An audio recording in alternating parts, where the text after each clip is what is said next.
بسم اللہ الرحمن الرحیم نحمدہ ونصلی علی رسولہ الکریم۔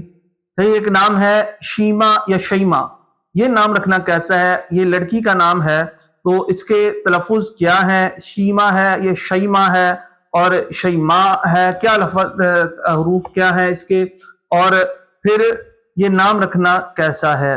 تو یہ اصل میں شین یہ میم الف اور آگے حمزہ شیما، تو شین کے اوپر زبر پڑھنی چاہیے، شین کے نیچے زیر پڑھنا درست نہیں ہے، شین کے زبر کے ساتھ اور آخر میں حمزہ ہے۔ تو یہ حضور صلی اللہ علیہ وسلم کی رضائی بہن ہے جو کہ اسلام لے آئی تھی، اور یہ صحابیات میں سے ہے، اور حوازن کے قیدیوں میں حضرت شیما بنت حارث رضی اللہ تعالی عنہ بھی تھی۔ مسلمانوں نے انہیں گرفتار کیا، اس وقت وہ بڑی عمر کی تھی۔ انہوں نے لشکریوں سے کہا کہ جانتے نہیں ہو میں کو تمہارے صاحب کی رضائی بہن ہوں، میرے ساتھ ادب سے بات کرو، لیکن سپاہیوں کو یقین نہ آیا۔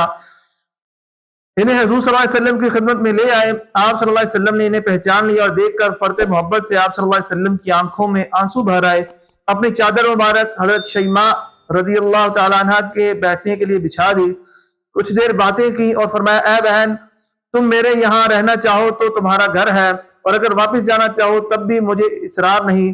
سیدہ شیما نے کہا میں اپنے قبیلے میں جانے کو ترجیح دیتی ہوں، لیکن اسی روز وہ مسلمان ہو گئی، اور حضور صلی اللہ علیہ وسلم نے ان کو اپنے غلاموں میں سے ایک مکحول نامی غلام دیا اور اموال خمس میں سے کچھ دے کر رخصت کر دیا۔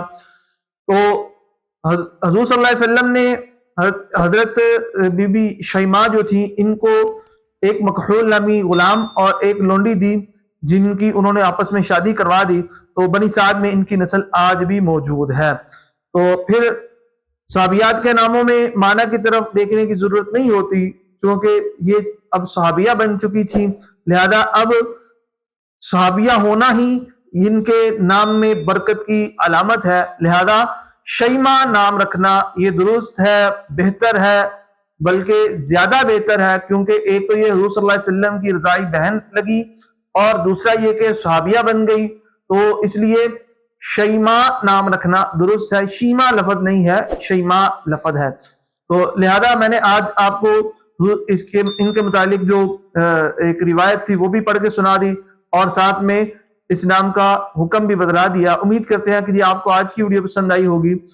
اگلی ویڈیو تک کے لیے ہمیں اجازت دیں، تب تک کے لیے السلام علیکم ورحمۃ اللہ وبرکاتہ۔